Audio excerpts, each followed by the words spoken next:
मंदोदरी ने रावण के शव पर विलाप करते हुए बहुत अद्भुत बातें कही। सभी लोग सुने जरूर।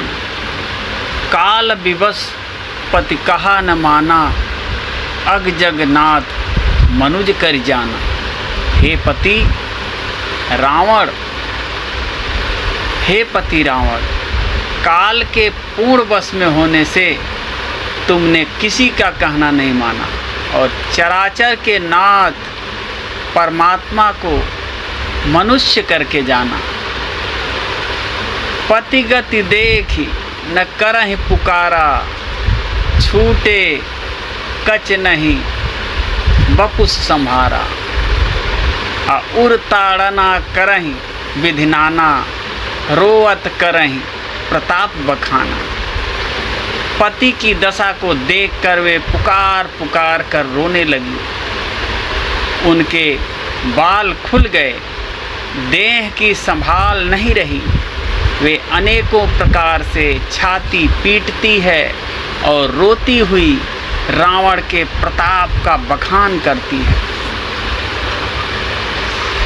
तब बलनाथ डोल नित धरनी, अतेजहीन पावक शशि तरनी। शेष कमठ सही सकहिन भारा, सो तनु भूमि पर्यो भरि छारा। वे कहती हैं कि हे नाथ, तुम्हारे बल से पृथ्वी सदा कांपती रहती थी। अग्नि, चंद्रमा और सूर्य तुम्हारे सामने तेजहीन थे। शेष और कच्छप भी जिसका भार नहीं सह सकते थे। वही तुम्हारा शरीर आज धूल में पड़ा हुआ पृथ्वी पर पड़ा है। मित्रों, बहुत ही रोचक और ज्ञानवर्धक जानकारी है। पूरा वीडियो अवश्य देखिएगा। ये रामचरितमानस की बहुत ही सुंदर जानकारी है। वरुण कुबेर सुरेश समीरा, रन सन्मुख धरि काहू न धीरा। भुज बल जीते हूँ काल जम साई, आज पर हूँ अनाथ की नाई। मंदोदरी कहती है कि वरुण, कुबेर, इंद्र और वायु, इनमें से किसी ने भी रण में तुम्हारे सामने धैर्य धारण नहीं किया। हे स्वामी, तुमने अपने भुजबल से काल और यमराज को भी जीत लिया था। वही तुम आज अनाथ की तरह पड़े हो। जगत विदित तुम्हारी प्रभुताई, सुत परिजन बल बरनि न जाई। राम विमुख यस हाल तुम्हारा, रहा न को कुल रो निहारा। फिर मंदोदरी कहती है कि तुम्हारी प्रभुता जगत भर में प्रसिद्ध है। तुम्हारे पुत्रों और कुटुंबियों के बल का हाय वर्णन ही नहीं हो सकता। श्री रामचंद्र जी के विमुख होने से तुम्हारी ऐसी दुर्दशा हुई कि आज कुल में कोई रोने वाला भी नहीं रह गया। तब बस विधि प्रचंड सब नाथा, असभ दिशि पनित नाव ही माथा। अब तब सिर भुज जम्बुक खाही, राम विमुख यह अनुचित नाही। मंदोदरी कहती है, हे नाथ, विधाता की सारी सृष्टि तुम्हारे बस में थी। लोकपाल सदा भयभीत होकर तुमको मस्तक नवाते थे, किंतु हाय, अब तुम्हारे सिर और भुजाओं को गीदड़ खा रहे हैं। राम विमुख के लिए ऐसा होना अनुचित भी नहीं है, अर्थात उचित ही है। अरे काल विवश पति कहा न माना, अग जगन्नाथ मनुज कर जाना। मंदोदरी कहती है, हे पति, काल के पूर्ण वश में होने से तुमने किसी का कहना नहीं माना और चराचर के नाथ परमात्मा को मनुष्य करके जाना। इसी पर एक छंद है कि जाने ओ मनुज करि दनुज कानन दहन पावक हरि स्वयं अजहि नमत शिव ब्रह्मादि सुर पिय भजहु नहीं करुणामयम। आ जन्म ते पर द्रोह रत पापोघ मैं तब तनु अयम तुमहु दियो निज धाम राम नमामि ब्रह्म नियामयम। कहती हैं मंदोदरी कि दैत्य रूपी वन को जलाने के लिए अग्नि स्वरूप साक्षात श्री हरि को तुमने मनुष्य करके जाना।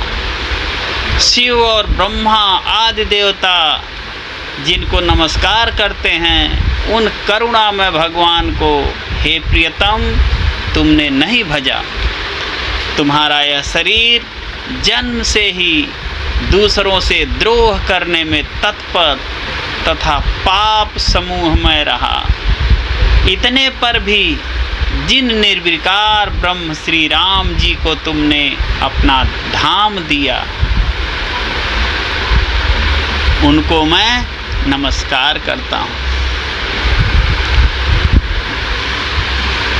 अह नाथ रघुनाथ सम अकृपा सिंधु नहीं आन अजोगी वृंद दुर्लभ गति तो ही दीन्हि भगवान।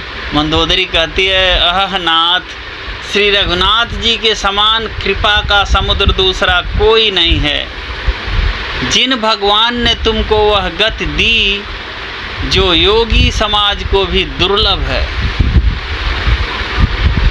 मंदोदरी बचन सुन काना सुर मुनि सिद्ध सबन सुख माना अज महेश नारद सनकादि जे मुनिवर परमारथ वादी। मंदोदरी के वचन कानों में सुनकर देवता मुनि और सिद्ध सभी ने सुख माना। ब्रह्मा महादेव नारद और सनकादि तथा और भी जो परमार्थवादी परमात्मा के तत्व को जानने और कहने वाले श्रेष्ठ मुनि थे। भरिलोचन रघुपति निहारी प्रेम मगन सब भय सुखारी रुदन करत देखी सब नारी गयौ विभीषण मनु दुख भारी। वे सभी श्री रघुनाथ जी को नेत्र भरकर निरख कर प्रेम मग्न हो गए और अत्यंत सुखी हुए।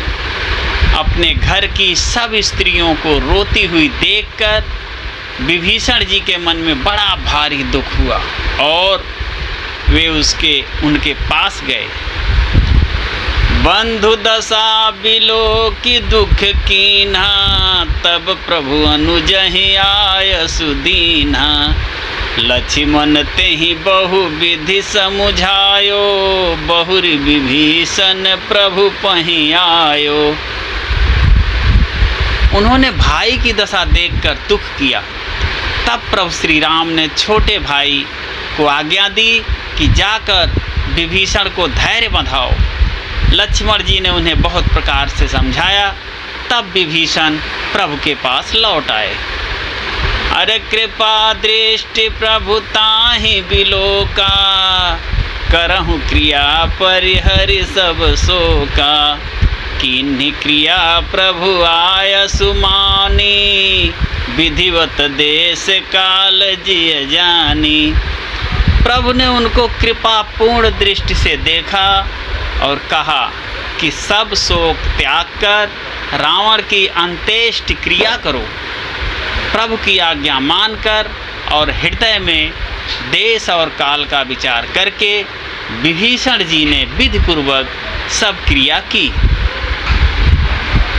मंदोदरी आदि सब देह तिलांजलि ताहि अब भवन गई रघुपति गुण गण बरनत मन माहि। मंदोदरी आदि सभी स्त्रियां उसे रावण को तिलांजलि देकर मन में श्री रघुनाथ जी के गुण समूहों का वर्णन करती हुई महल को गईं। मित्रों, ये थी रामचरितमानस की छोटी सी जानकारी। ये आपको कैसी लगी कमेंट बॉक्स में अवश्य बताएं। फिर मिलते हैं अगली रोचक जानकारी, कहानी, कविता एवं भजन के साथ। तब तक के लिए जय श्री राम।